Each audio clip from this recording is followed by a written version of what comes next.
enfermidade da lingua azul que ataca a gando ovino e bovino avanza impasible en Galicia dende o pasado 22 de xullo cando se detectou o primeiro positivo nunha explotación de rodeiro. Dende entón, a nosa comunidade acumula xa 8 positivos, o último en Santiso con novos serotipos. Isto é unha variante da doenza que non fora detectada ata o momento, polo que o gando non está protexido. Con todo, xa está deixando a súa terrible pegada. A lingua azul é unha enfermidade vírica que afecta a vacas e ovellas e que se transmite entre os animais pola picada de certos tipos de mosquitos. Con todo, non supón unha ameaza para as persoas, só para os animais. Ante esta nova ameaza, Medio Rural xa ofrece vacinas gratuitas aos gandeiros do ovino, os máis afectados polos novos serotipos e que se suman aos que xa se aplicaban para a antiga variante. De cara ao inverno, a recomendación para os gandeiros é ben clara: a vacinación como a ferramenta máis efectiva de prevención, sumada a desparasitar os animais. Tamén se recomenda evitar a creación de zonas húmidas con materia orgánica nas explotacións, xa que poden converterse en espazos de cría dos mosquitos. 11:51 minutos. Claro, cal é o mapa que presenta agora mesmo en Galicia esta enfermidade da lingua azul, Bernardo? Pois, segundo os últimos datos, Rocío, cada provincia galega presenta a día de hoxe dous focos por provincia e dous focos de explotacións nas que se rexistraron animais positivos entre o gando ovino ou bovino. Na provincia de Ourense están en Piñor e en Lobeira. A eles súmanse Mondariz e Rodeiro na provincia de Pontevedra, Sarria e Carballedo na provincia de Lugo e Santiso e Arzúa na provincia da Coruña. En total, 8 focos, como dicimos, 2 por provincia, segundo os rexistros máis recentes. Dende 2023, o serotipo 4 xa estaba en circulación, o que impulsou a vacinación obrigatoria para ovinos e bovinos maiores de 3 meses. Pero, como saben, detectáronse por primeira vez casos dos serotipos 3 e 8. Que é isto? Que a enfermidade non sempre é a mesma, senón que sofre variacións. É recomendable, polo tanto, poñer a vacina contra os novos serotipos e manter as explotacións limpas,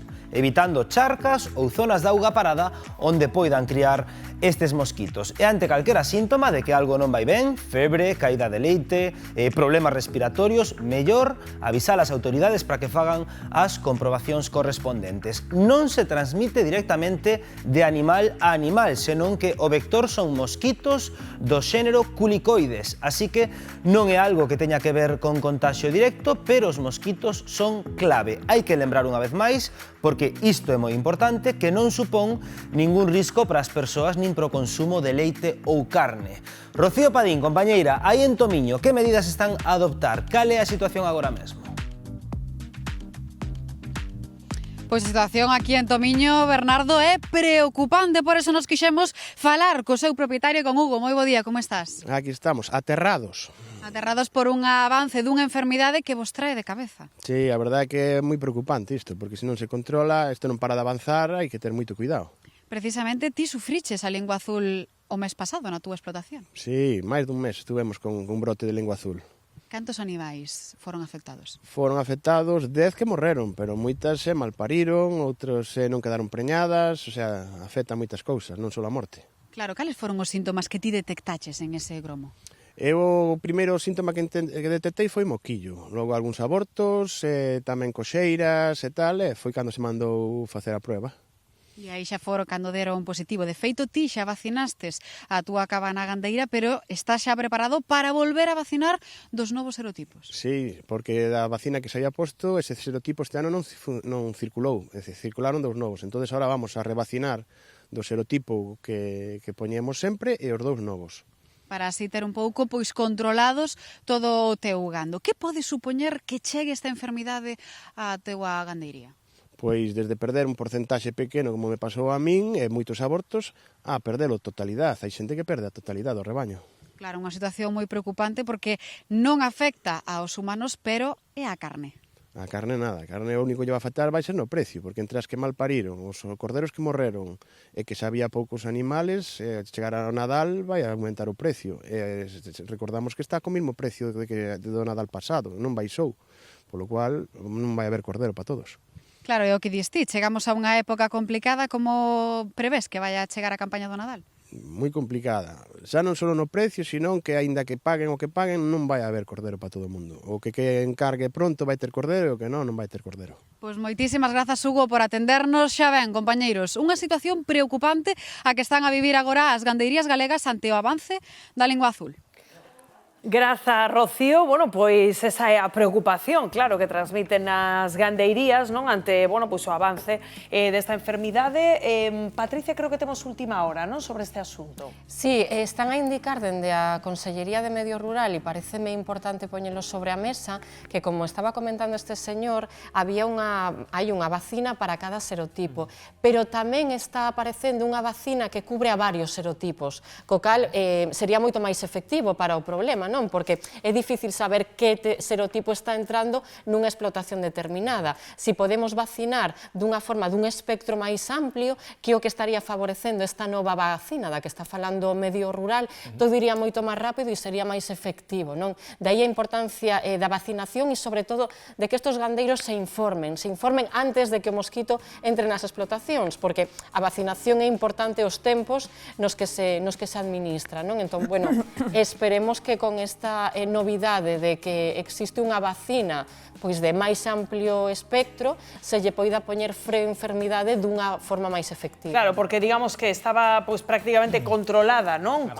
ca cepa anterior, para que nos entendan na casa, pero que ahora está por toda España, non só aquí en Galicia, pois circulando estes outros dous serotipos que parece que son os que están provocando problemas no bando. O que hai que deixar claro é que esta enfermedade vírica non se pode nin curar, non se pode nin tratar, se pode previr.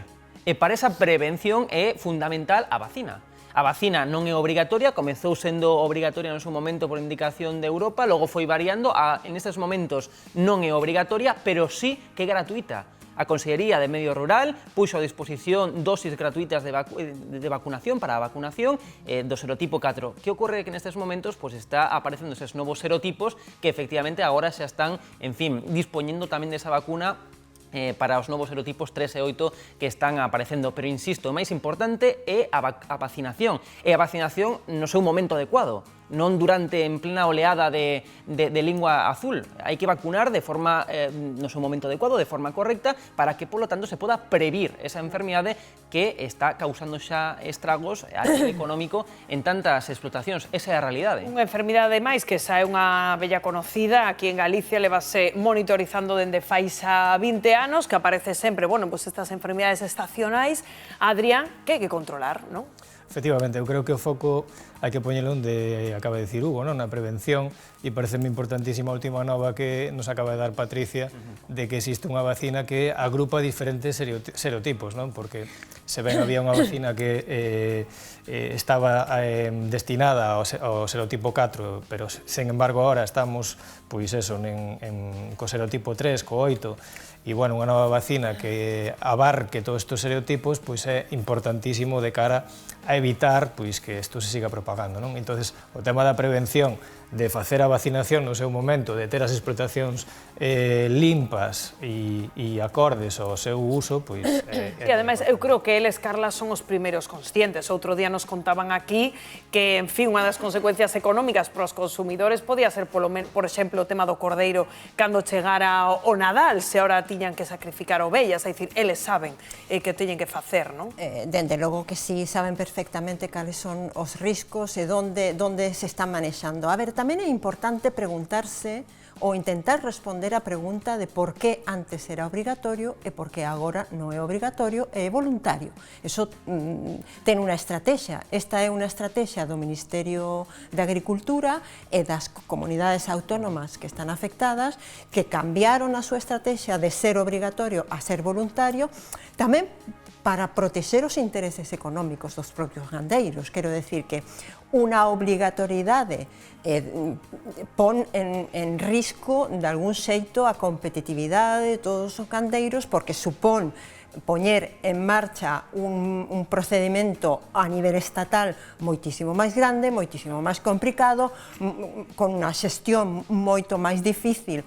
Por lo tanto, probablemente a esa xente que se este a preguntarme por que antes era obrigatorio e agora non, por un cambio de estrategia dende as administracións públicas de cara a protexer tamén, por unha parte, a poboación dando esta vacina de forma absolutamente gratuita, ¿no? Que sin ningún coste para o gandeiro, e ao mesmo tempo tamén protexer